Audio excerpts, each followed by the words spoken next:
नमस्कार। केंद्र सरकार की ओर से आज बजट वित्त वर्ष 2023-24 का प्रस्तुत किया गया। इसमें इनकम टैक्स को लेकर सरकारी कर्मचारी हो या इंडिविजुअली जो टैक्स पेयर है उनके लिए कुछ बदलाव किए गए हैं। इनकम टैक्स को लेकर जो बदलाव हुए हैं उसे हम 5 प्रकार से अलग अलग तरह से देख सकते हैं कि 5 बड़े मेजर चेंजेस क्या किए गए हैं इनकम टैक्स स्लैब को लेकर और इनकम टैक्स की सीमा को लेकर। तो इसे हम समझने का प्रयास करेंगे, क्योंकि इनकम टैक्स की सीमा को बढ़ाया जरूर गया है, लेकिन इसमें किसे कितना फायदा होने वाला है इसे हम बारीकी से समझते हैं इस वीडियो के माध्यम से। तो चलिए शुरू करते हैं। सबसे पहला, टैक्स रिबेट सीमा धारा 87A के अंतर्गत टैक्स रिबेट जो 5 लाख रुपए पहले थी इसे बढ़ाकर अब 7 लाख रुपए कर दिया गया है। 5 लाख और 7 लाख रुपए से तात्पर्य है कि पहले ये प्रावधान था कि अगर किसी कर्मचारी की या अगर किसी व्यक्ति की सालाना इनकम 5 लाख रुपए तक है तो उसे किसी भी प्रकार का टैक्स देने की आवश्यकता नहीं है। मतलब जो टैक्सेबल इनकम है वो अगर 5 लाख थी तो उसे टैक्स नहीं दिया जाता था। जो 12,500 रुपये देता टैक्स बनता था उसे है वो रिबेट के रूप में 87A के अंतर्गत उसे माफ कर दिया जाता था। अब वही सीमा बढ़ाकर 7 लाख रुपए कर दी गई है। अगर किसी की सालाना टैक्सेबल इनकम 7 लाख रुपए तक है, यानी 7 लाख रुपए से 1 रुपया भी ज़्यादा हुई तो पूरा टैक्स लगेगा, और 7 लाख से 1 रुपया कम है या 7 लाख तक है तो ऐसी स्थिति में उसे एक भी पैसा टैक्स के रूप में पे नहीं करना पड़ेगा। पहला बदलाव जो रिबेट सीमा को लेकर हुआ है।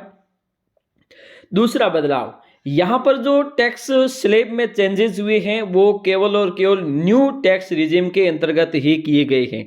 पिछली बार जो न्यू टैक्स रिजिम लाया था और उससे पहले जो ओल्ड टैक्स रिजिम चलता था जिसमें विशेष डिडक्शन की छूट होती थी, लेकिन नए टैक्स स्लैब के अनुसार डिडक्शन की छूट उसमें नहीं दी गई थी। और इस बार जो नए टैक्स स्लैब में बदलाव हुआ है, पहले जो स्लैब थे वो 6 थे।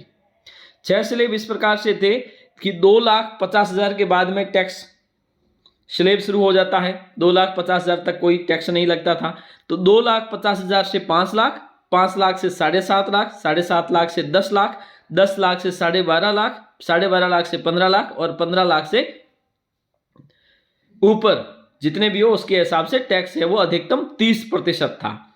लेकिन इस बार जो चेंजेस हुआ वो ये हुआ है कि इस बार जो टैक्स स्लैब है वो 3 लाख से 6 लाख जिस पर केवल 5% टैक्स लगेगा, और 6 लाख से 9 लाख जिस पर केवल 10% टैक्स लगेगा, 9 लाख से 12 लाख जिस पर 15% टैक्स लगेगा, और 12 लाख से 15 लाख जिस पर 20% टैक्स लगेगा, और 15 लाख से ऊपर जो होगा उस पर 30% टैक्स लगेगा। तो पहले जहां 6 स्लैब थे अब उसे घटाकर 5 स्लैब कर दिया गया है, और पहले जहां न्यूनतम सीमा है वो 2,50,000 रुपए थी, अब उसे बढ़ाकर 3 लाख रुपए कर दिया गया। मतलब 3 लाख रुपए तक कोई टैक्स पे नहीं करना है।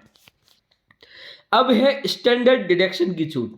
पिछले जो नए टैक्स स्लैब आया था उसमें किसी भी प्रकार के डिडक्शन की छूट नहीं थी, लेकिन पुराने टैक्स स्लैब के अनुसार 1,50,000 रुपए की कटौती होगी, इसके साथ साथ 50,000 रुपए की मानक कटौती यानी स्टैंडर्ड डिडक्शन की छूट का प्रावधान किया गया था। लेकिन वो पिछले साल तक नए टैक्स स्लैब में नहीं था, लेकिन इस बार इस बजट में 50,000 रुपए की स्टैंडर्ड डिडक्शन की छूट का प्रावधान किया गया है नए टैक्स स्लैब के अनुसार या नए टैक्स रिजिम के अनुसार, जो पिछले साल इंट्रोड्यूस किया गया था और इसे इस बार जो मॉडिफाई किया गया है उसमें यह प्रावधान किया गया है कि कोई भी कर्मचारी जो न्यू टैक्स स्लैब को चूज करेगा उसको 50,000 रुपए की स्टैंडर्ड डिडक्शन छूट है वो विशेष कर दी जाएगी।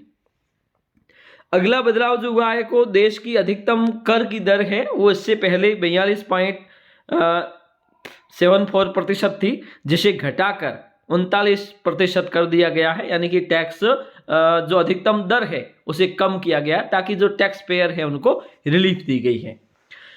अगला और महत्वपूर्ण बदलाव जो उन कर्मचारियों के लिए जो गैर सरकारी कर्मचारी है और जो सेवानिवृत्ति के समय अधिकतम 10 माह का जो